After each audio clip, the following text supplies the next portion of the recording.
ओह,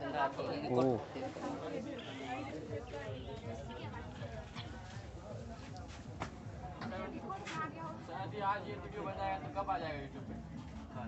कल जाएगा, रात को चल जाएगा। चलो देखो, हाँ कल सुबह तक क्या कहता है 6.3? यदि दो त्रिभुजों में संगत कोण बराबर हो, संगत कोण बराबर हो, ठीक, तो उनकी संगत भुजाएं एक ही अनुपात में समानुपाती होती है और इसलिए ये त्रिभुज समरूप होते हैं। ठीक। क्या कहता है कि दो त्रिभुज है ना, हम मान लेते हैं, माना कि ए बी सी तथा पी क्यू आर दो त्रिभुज हैं जिसके संगत कोण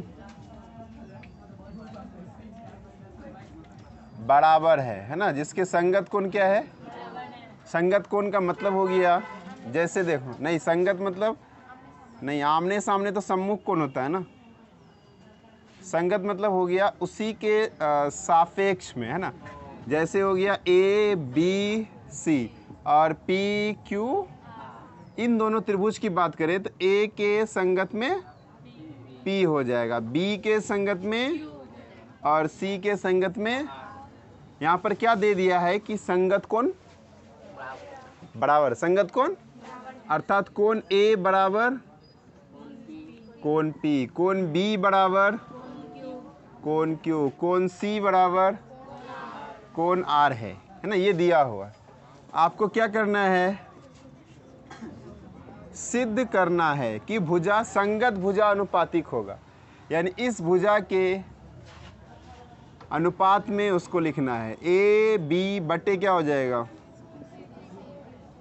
ए बी बाय, उसके बाद बी सी बाय क्यू और ए सी बाय पी आर। आपको ये प्रूफ करना, अगर ये प्रूफ हो जाएगा तो क्या होगा कि दोनों त्रिभुज समरूप हो जाएगा, अर्थात त्रिभुज ए बी सी समरूप त्रिभुज पी क्यू आर, ये हो जाएगा तो ये ऑटोमेटिक हो जाएगा।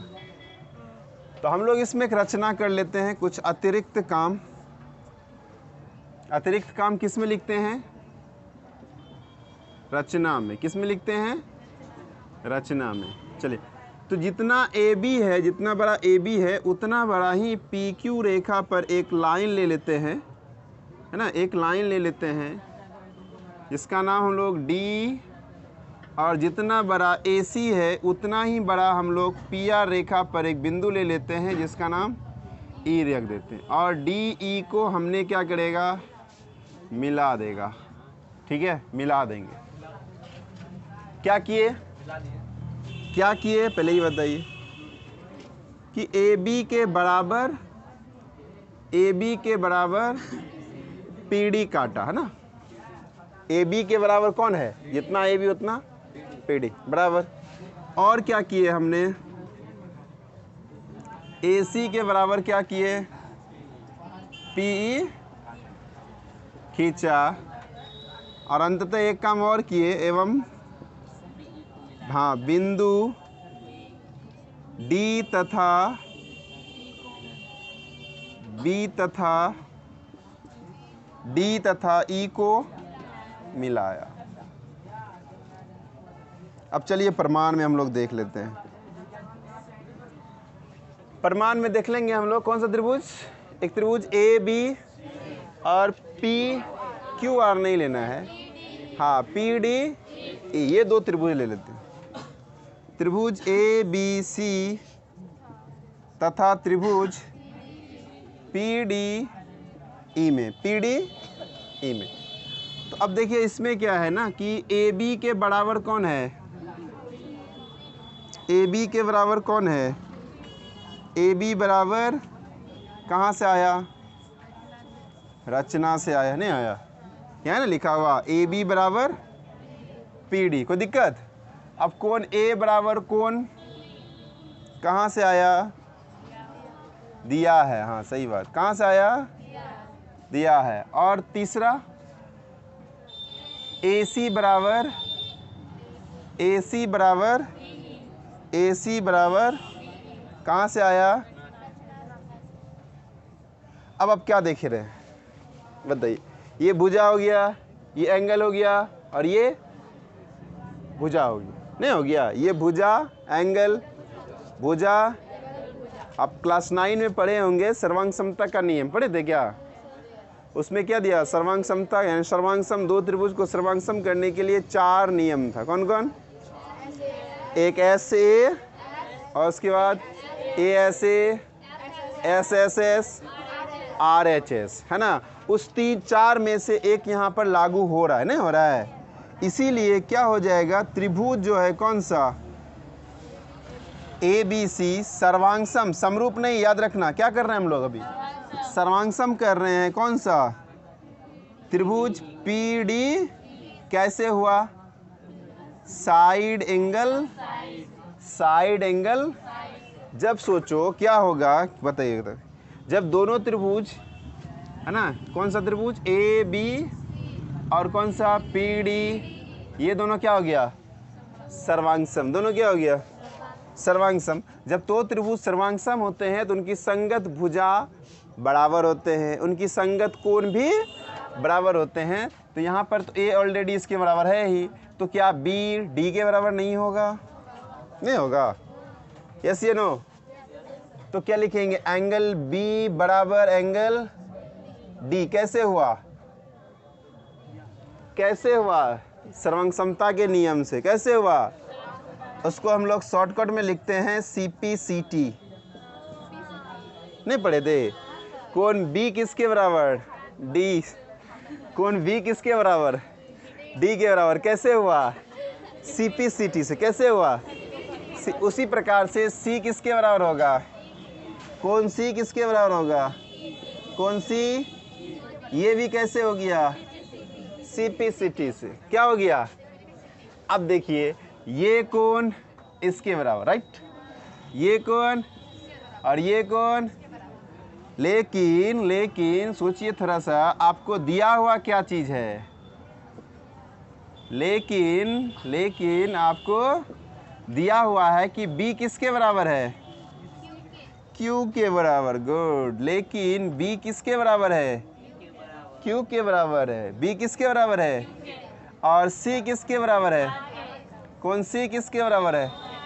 अब ये कैसे हो सकता है कि B D के बराबर B है और B कैसे हो सकता है?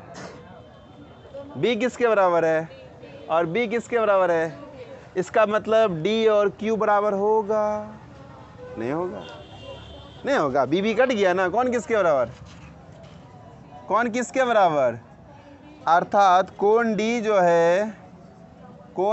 है, कोण, और यहाँ देखिए C किसके बराबर है और C किसके बराबर है? C कैंसिल, तो E किसके बराबर?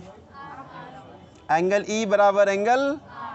अब यहाँ पर आइए फिगर में, angle D equal to angle, है ना? C यहाँ डिस्टर्ब कर रहा है क्या? चलो छोटा सा इसमें लिख देते हैं C। ये Q है ना, थोड़ा हटा के बनाना चाहिए, कोई बात नहीं है। कोण जो है ये D किसके बराबर है? ये दोनों कोण आपस में, अभी हमने सिद्ध किया। और E किसके बराबर है? ये दोनों भी आपस में। अब याद कीजिए थोड़ा सा कि, है ना, ये कोण बराबर कब होता था? कब होता था? ये कोण बराबर होता था कभी? क्या कैसे होता था? कब होता था? ये दोनों कोण कब बराबर होगा? अरे ये दोनों कोण कब बराबर होगा? या इस दोनों कोण कब बराबर होगा? कब बराबर होगा? संगत कोण। कौन सा कोण हो गया? कौन सा कोण? संगत कोण कब बराबर होता है?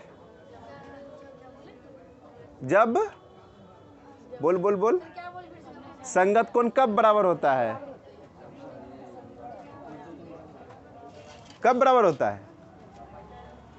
जब भुजाएं समांतर हो। संगत कोण कब बराबर होता है? संगत कोण कब बराबर होता है? संगत कोण बराबर कब होता है? बोलिए। तब होता है जब भुजाएं समांतर हो। जब भुजाएं क्या हो, समांतर हो, अर्थात कहने का मतलब जो डी है क्यू के बराबर है, ये संगत कोण है, ई जो है आर के बराबर है, ये भी संगत कोण है। इसका मतलब ये हो गया कि डी ई जो है वो, इसका मतलब क्या हो गया, डी ई जो है वो क्या होगा, डी जो क्या होगा, क्यू आर के समांतर नहीं होगा। अर्थात आप क्या लिखिएगा, डी ई समानांतर क्यू आर नहीं होगा, डी ई समानांतर, डी ई समानांतर, राइट, क्या होगा, डी ई समानांतर, ये दोनों समांतर हुआ। अब सोचो प्रमेय 6.1 को याद करो क्या कहता है, प्रमेय 6.1 क्या कहता है, याद करो जल्दी से फटाफट। जब भुजाएं समांतर होती है तो एक भुजा समांतर हो तो अन्य भुजाएं अनुपातिक। तो अर्थात क्या हम लोग ये भुजा बटे ये भुजा लिख सकते हैं या पूरा भी लिख सकते हैं। तो अर्थात क्या लिखें, P D bye P Q, yes या नो, पी डी बाय इधर से क्या ले लें, पी ई बाय, कोई दिक्कत यहाँ तक में, पी बाय होगा कि नहीं होगा, होगा ना, कंफर्म हो ना। चलिए, लेकिन अब यहाँ पर देखिएगा पी डी के जगह पे क्या है, आप पी डी को हटा के भी लिख सकते हैं, नहीं लिख सकते हैं, तो पी डी को हटाइए तो वहाँ क्या लिखिएगा, बाय क्या, और पी ई के बराबर कौन है, ए सी, पी ई के बराबर कौन है, ए सी बाय, अब ध्यान दीजिए A B by P Q नहीं लिखा हुआ, ए बी बाय और ए सी बाय, दो समांतर हो गया ना, तो तीसरा ऑटोमेटिक हो जाएगा। तीसरा क्या हो जाएगा, तीसरा अपने आप हो जाएगा। तीसरा क्या हो जाएगा, B C by Q R. इसलिए क्या हो जाएगा, त्रिभुज ए बी सी समरूप त्रिभुज पी क्यू, इसी को प्रूफ करना था।